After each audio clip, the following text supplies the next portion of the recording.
Hi, everybody. Welcome to Homemade Family on Insight Now. Yes. Yeah. We are all on top We're of things on top today. of it. I'm like, get your smile on. Are we ready? We're ready. We're Today totally ready. is Friday, and we are going to be talking about sibling relationships. Before we jump into that, I just want to remind you that you can catch our podcast on any of the podcast platforms, but you will need to search for Insight Now and then look for the Kingdom Family Insights. Also, hello, Tracy McGraw. Good to see you on here. Thanks for joining us today. You can join us on our YouTube channel. Just search for The Homemade Family on YouTube, or you can also find us on our website at www.thehomemadefamily.com. If you haven't checked it out over there, I would suggest you do. We have a store where we have a couple of books and resources for sale there. And we're also on our Facebook, on our individual pages and our Homemade Family page. So with all of that out of the way, let's talk about sibling relationships. Let's do it. Let's do it. Want to fight about it? So,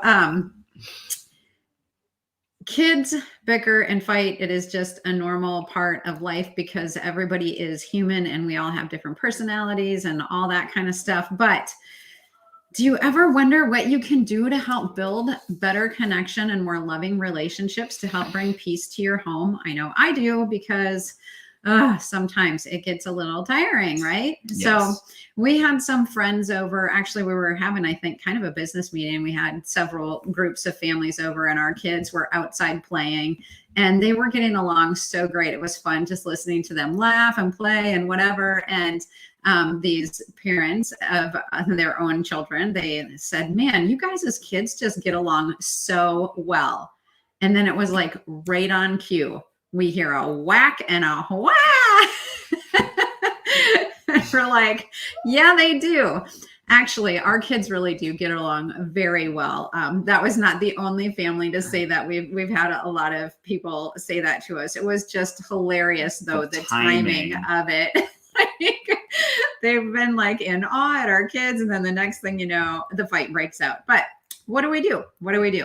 Well, today we are going to talk about some of the strong foundational stones that we've laid in our family and that you can lay also. But we're also going to share just some super practical things that are really great for building that connection and relationship also. So with that, Nathaniel, tell us about some foundation stones. I will tell you about some foundation stones. And in telling you about them, I'm also saying, like, hey, you're going to have to tell your kids that these are the foundation stones that you're building on. Like, you're going to have a vision and then cast a vision. This is kind of basic leadership, but I don't know if you realize when you became a parent, you signed up to be a leader, because part of raising kids means you've got to actually like lead them somewhere.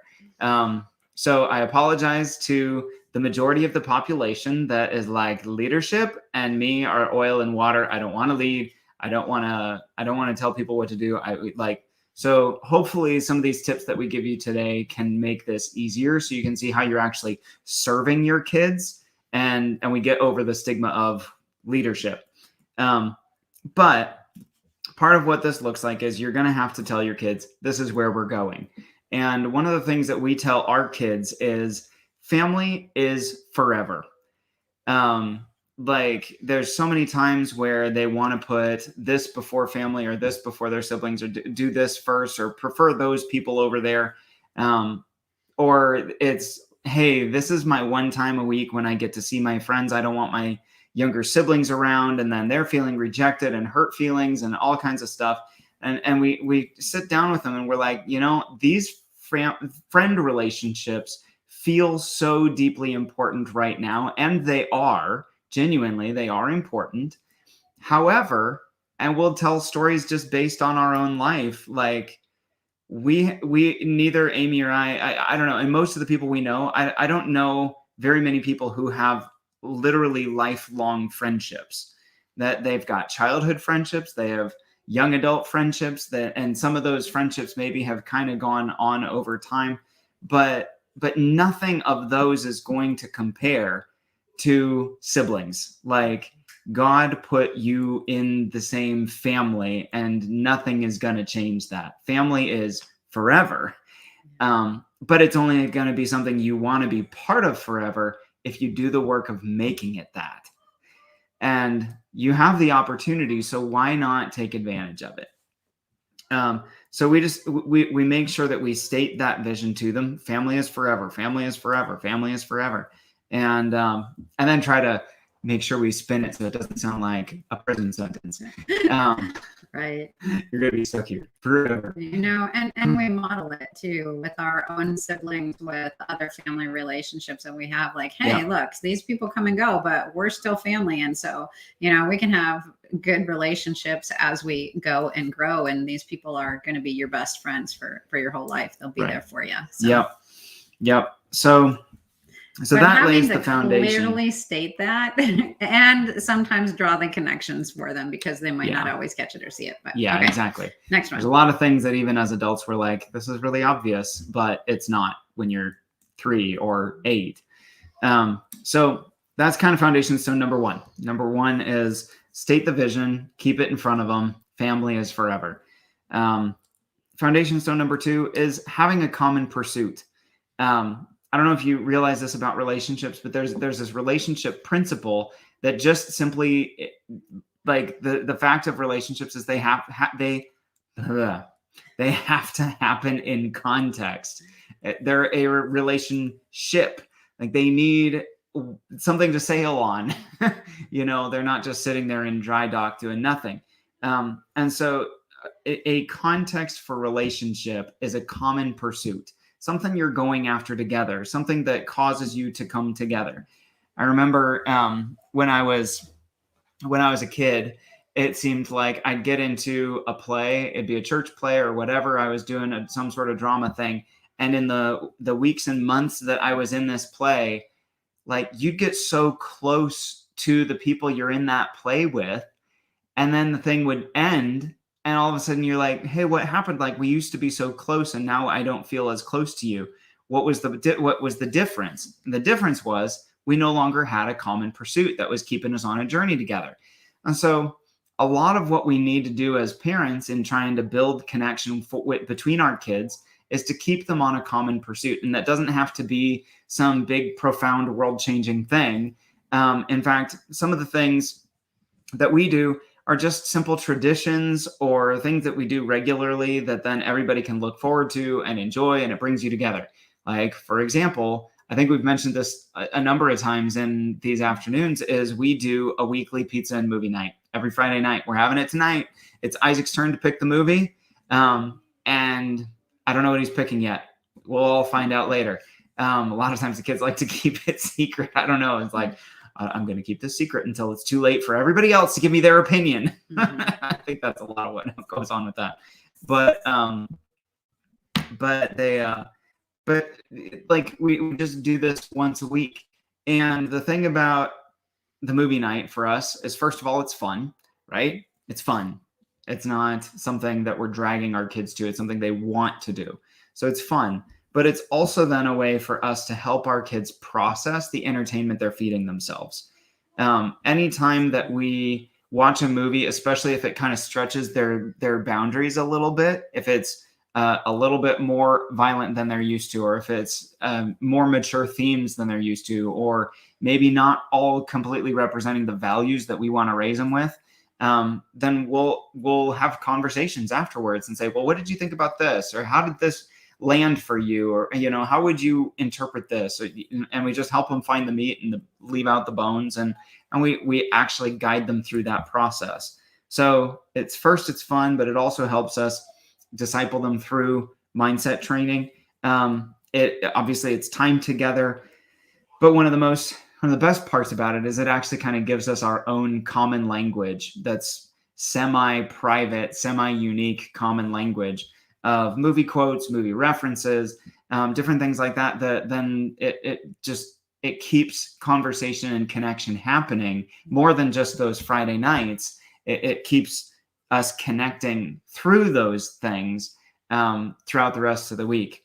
Like, for example, it births creative conversations like, hey, what do you think if would happen if so and so fought so and so? Like if Bowser from the Mario video game fought Captain America, what would happen? You know, or it'll be like, what if you put Iron Man into the Lord of the Rings universe? What would he do? You know, and different things like that. And anyway, it's totally a geek side of things for us, but it does bring connection. Yeah. I'm surprised how much connection it brings. It actually is really nice just to have that simple, like, I know what's for dinner on Friday night, and it's been a long week and we're tired and we can just hang out. But then it just keeps feeding and growing and building all week. And it's like, and it adds comedy to the home too, laughter, which is also just another really great connection piece, Right. because, you know, somebody will say something and somebody else jumps into this quote, and then it just turns into this like funny moment and whatever.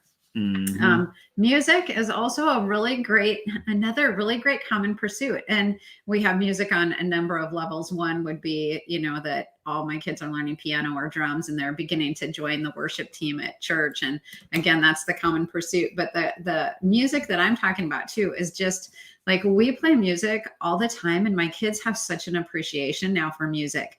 And we do it for drive time, like on road trips. I actually have a drive time theme, or a drive time playlist. Thank you.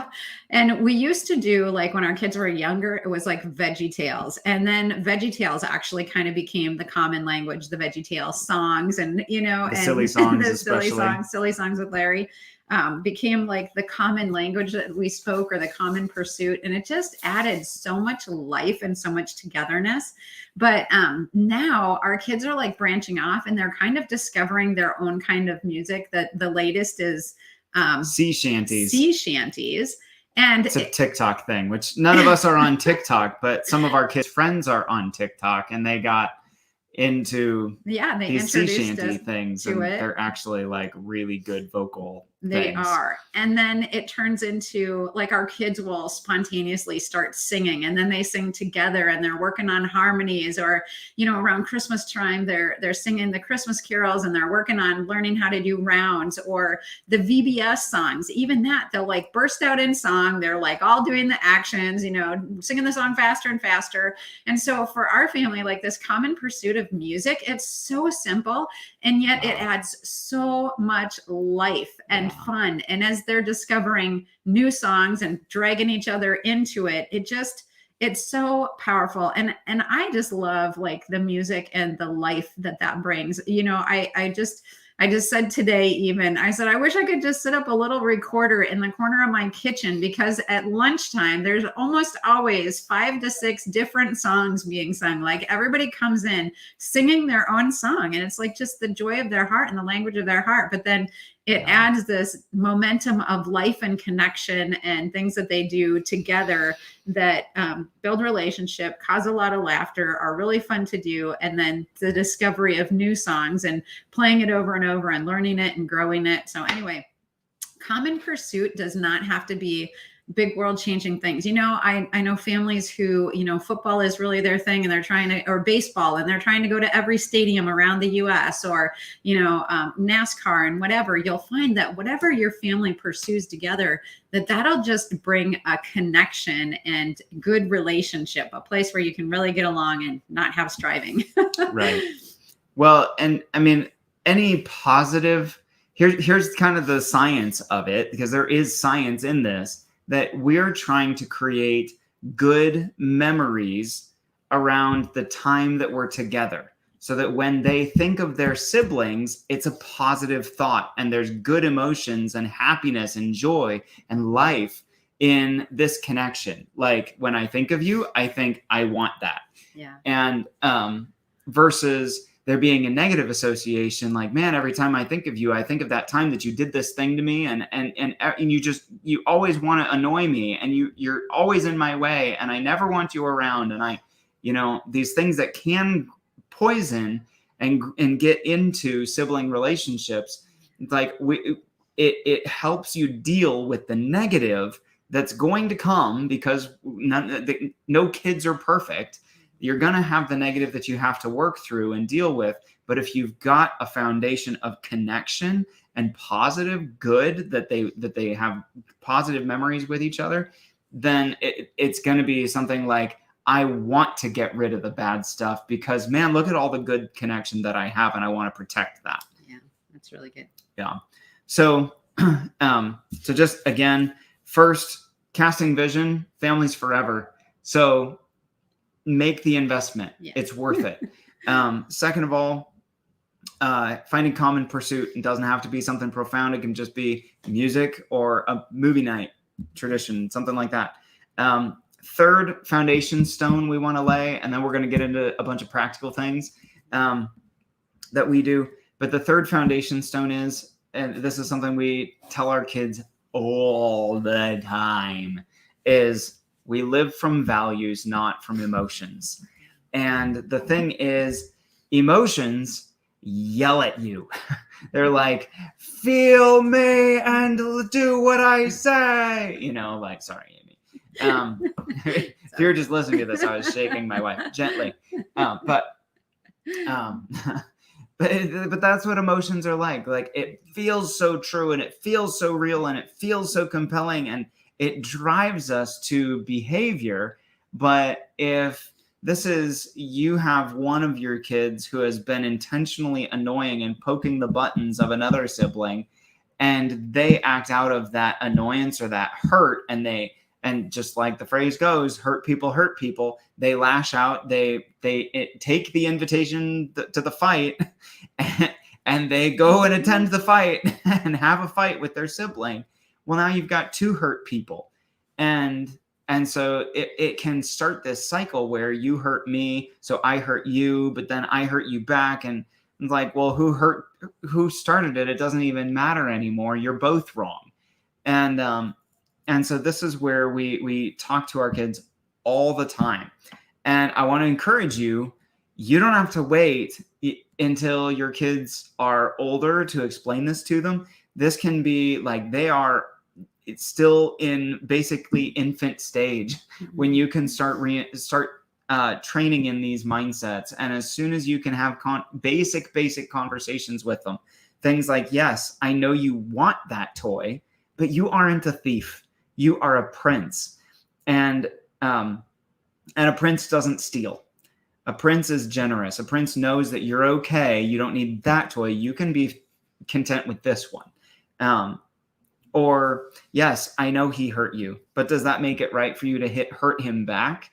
Like, isn't that doing the same wrong that he just did? If it was wrong for him to do it, isn't it wrong for you to do it too?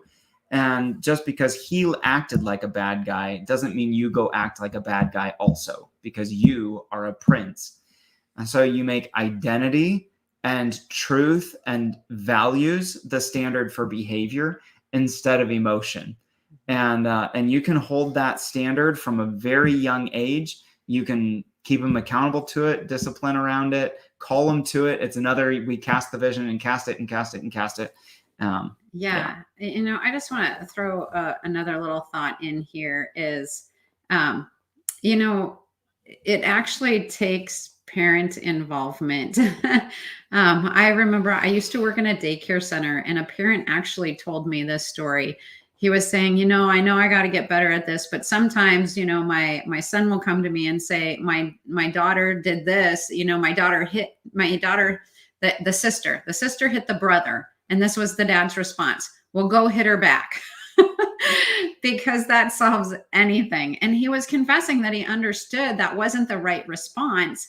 But you guys, our kids are going to actually need us to shepherd them through things. And as annoying as it is, as inconvenient, it'll never be at the right time. No, like, we have to start when they're young, teaching them the skills to how do you respond in these situations. And it's not right to just hit them back, because that just doesn't lead to healthy humanity over time. Right. But, and again, it's not responding with your, like, all of us have done this, like, oh my gosh, I've told you this 1,000 times, and then sometimes we want to start name calling our kids and putting labels, or like, you're always the little brat. You're always the little sass. Why you got to steal things, like that. But as we retrain ourselves and then we enter into the conversations with our kids, and I tell you, it's a lot of conversations and we say the same things over and over and over, but I promise you, it will get into them. Yes. Because they've heard it enough times and they've seen it enough times and then they've done it enough times that pretty soon it becomes the pattern that they live by. Yeah. And so just taking the time to actually say it and say it again sometimes. Yeah. And honestly, we could do a whole episode just on this one principle, because not living from emotions, but living from values, like eventually those emotions are going to be a sex drive. And they're going to have hormones raging in their body that are saying, I've got to do this, and I want to have sex, and I want to be active in that realm of things. And yet we understand there's a design to intimacy, and just having sex is not the point. It's actually about building intimacy, and that takes choosing who you're going to be intimate with out of a value system, not just out of your hormones. And there's so many other things, like my boss was really mean to me today. I want to spout off on him, but you choose not to, because and just there's so many different things, so many different layers and levels of where this is going to bring blessing to your kids' lives. If you teach them and train them, you restrain their behavior from living out of their emotions, and you guide them into living from truth and values instead. So, yeah. So the last thing on this piece of this, because again, we're stating the positive because we want to give you positive action you can take. But obviously in the process of this, your kids are still going to have fights, and there's still going to be things that you got to help them work through. And so when this happens in our home, just what we do, you're not saying that we whatever. This is one area where I think we do pretty well, but we never let them leave things broken. Like never. We never let them leave things broken. If you made a mess, you clean up the mess. Exactly. If you made a mess, you clean it up. I'm not talking about toys. I'm talking about emotions. Talking about emotions and the mess you made of that relationship. You broke trust. What are you going to do to start rebuilding it and show that you are trustworthy and you are safe? And, because the way you treated your brother right there, or you treated your sister, you just showed that you don't care about them. You care more about your fun than you do about your relationship. So what are you going to do to show it that you actually do care about the relationship and the connection that you want to have with them? So there is always an I'm sorry, please forgive me, and an I forgive you. Those three phrases must always be said in any conflict. I'm sorry, please forgive me, I forgive you. And, also, we're talking about we don't live from emotions, but that doesn't mean that we're telling our kids they've got to just wall off, shut down, bottle up, stuff. It's not that either. Actually, all of this is trying to train our kids towards a healthy outlet and healthy confrontation, saying, there is a healthy way to confront someone, and there are many unhealthy ways to confront someone. And so usually what this looks like for us is we train our kids. We say, hey, what you're doing is hurting me. Please stop. And that should be enough because they care about you. So they should listen. Yeah. But then we say, if your words don't work, come get mine or come get ours. Because then we will come use our words. And if they don't listen to our words, well, now we have the authority to actually do something about it. Our kids don't have that authority. They just have relational authority. We have parental authority, and that's totally different. And we teach a lot to honor each other's words, honor each other's boundaries. Like, hey, if they're doing this, like, what is the fruit of you continuing to break that down? Is that getting you where you want to go, or is that the opposite direction of where you want to go? Right. And all of our kids really do want to have relationship with each other. And so we work hard having those conversations and teaching them how to have those conversations with each other. They're really good now about like, wait, you're violating my boundaries. And then the other kid's like, oh, like we hear this all the time. It's so funny. Yeah. You're violating my boundaries. Yeah. And just helping them see like, yeah, you're getting the short-term fun that you want right now, the cheap thrill, but what is it costing you? And there is a cost to all those choices that eat away at your connection and your relationship, and just helping them recognize wisdom in relationships in that way. Yeah. So super quick, 3 things, the 3 kind of foundation stones that we talked about was the common pursuit, living from values, not emotions, teaching our kids to do that. And then not leaving it broken, forgiveness and honoring each other's words. So again, let's talk about some just really practical things that we've found in our family that have worked to help our kids actually like and enjoy each other and have a good relationship. The first thing is when our kids were little, each of them had a Kindle, and they had really limited time on that because they were little, like we're talking toddlers, maybe 6 and under or 7 and under.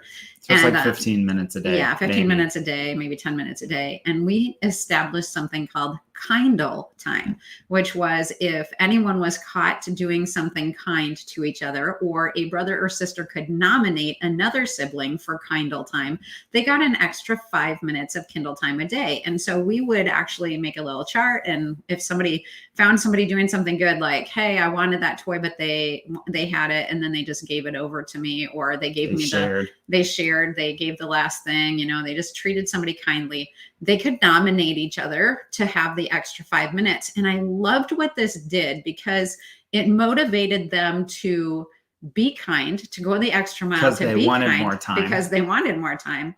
But it also trained the other ones to see and to like, look at the good. They were always looking for good. And so that was really a powerful tool that we installed in our kids when they were young so that they could see what was good. So we also, every now and then, we just, especially when we find there's been a lot of bickering lately, we'll just start putting a curb to it. By every night before, as we're doing our bedtime routine, we'll have them do compliments.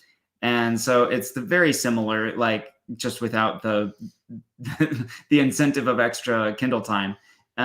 But the incentive is they have found that they feel really good, not just when they receive compliments, but when they give them. Mm-hmm. And we let them compliment themselves as well. So if there's things that they feel like they are doing well, they're able to brag on themselves, which we're all for us loving ourselves well too. So, so we do compliments. Because when you feel better about yourself, you actually love other people. That's right. More There's too. Better outflow. And so we just, and then again, we take the extra minute or two to talk about the way that they felt before compliments happened and the way that they felt after compliments happened, so that they're making the association like, hey, when I'm actually doing this, it builds me up. All of that is just about retraining the brain. It's all brain science. Yep. We'll talk to them about generational values, like investing in kids who are younger than you or honoring those who are older than you. Nehemiah, when he was like 5, there was an older boy at church who was, I think, around 12 at the time. And he would bring Legos to church, and we were like way there early. And he would share Legos and even sometimes give an extra guy to Nehemiah. And it just blew Nehemiah's world away in awesome ways because of that kindness. So we've tried to help build those connections between our kids too. Yeah, Natalie said, so good. Notice how you feel when someone compliments you. Yes. And then it just becomes the habit and flow that they have for each other also. Just jumping on what Nathaniel said too about talking about that generational and having the older kids work with the younger kids. We still do this with our kids. In fact, like last summer, Nehemiah had a checklist and he had to spend 30 minutes investing in a younger sibling before he could go off and do X, Y, Z. And, Adonai, I just posted about this yesterday, teaching Ezra how to cook, and she has actually taken her other brothers and taught them how to make multi-meal and things like that. So we've set up through the years this system of really like invest into each other and not just be self-absorbed. Right. Yeah. So just real quick, some of the other things, I'm going to kind of fire these off fairly quickly. But letting our kids have sleepovers with each other. The funny thing is they sleep in the same room anyway, but then they're like, can we have a sleepover? And we're like, what's the difference? You share a room. But the difference is during a sleepover, they stay up like an hour later and they play games with each other before they go to bed. Now, here's one of the beauty of homeschool. They don't always just have to do it on a Friday night or a Saturday night. They can do it more often. So we do allow sleepovers. And that's just such a good bonding time right before bed. Yeah, exactly. Co-creating, like that they create things together. That can be all kinds of things that they create together. Our kids have this game they do both with each other and with some friends who live up north called Forbidden Heroes. It's massive. I won't even get started trying to explain it. But it's like a creative book or fairy tale story that they're creating with each other, and they've become these characters. And so they can bond with each other through that process. Right. Yeah. Amy mentioned baking together, building tree forts. Or, you know, kids that have kind a of thing whole together. System out in the woods, tree forts and the general store and the different houses and things. Yeah, so the bridge over the little stream. Videos that they make together.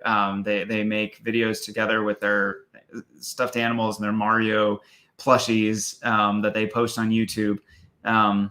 Playing together, like playing literally like board games. We have intentionally cultivated a large stock of a variety of games that they can play together, and we'll a lot of mornings, especially in summertime, we'll come downstairs or come in from whatever we were doing and see kids playing games together.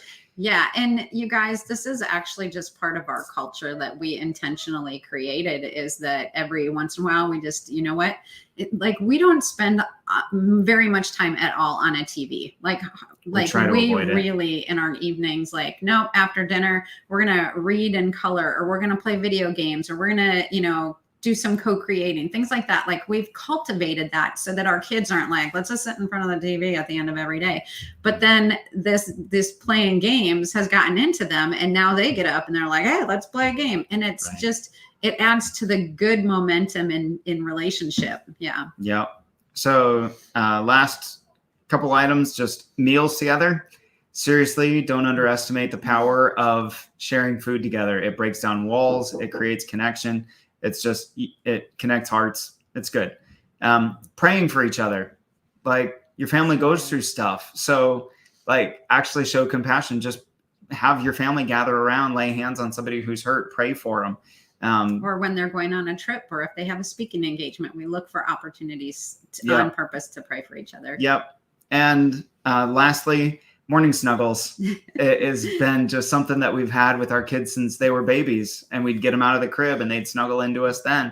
And it's still a thing now that, the first time I see a kid every day, I go and I intentionally give them a hug.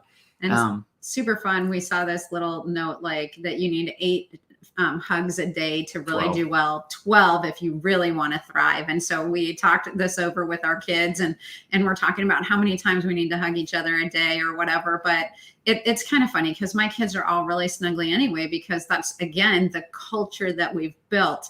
And now I see my kids like taking the responsibility on themselves to snuggle each other every day, to hug, to snuggle, to touch. They're often sitting like practically on top of each other on the couch, or, sharing beds. They wrestle, like boys especially. Like sometimes snuggles look like wrestling. But just cultivating that hugging and physical touch, good, healthy physical touch. And now our kids do it. And it's just, again, one of the ways that we create momentum for siblings to get along. Yep. And with that, I think we're going to sign off. Sorry, we went just a little bit long today, but I hope that you guys found this very helpful. And just a reminder, you can find it on YouTube or on our website, homemadefamily.com. So why don't you let us know which of those practical connection things is your favorite? Which one do you think is going to be most helpful for your family? Give us some feedback. We'd love to hear your stories about your family too. So yeah, what you found that really helps your kids get along well. yeah, and anything that you've done that's not on our list, we'd love to have your ideas. Thank you. Dave Champion says, so good. All right. Well, you guys, we will see you next week, Friday. Bye-bye. Bye.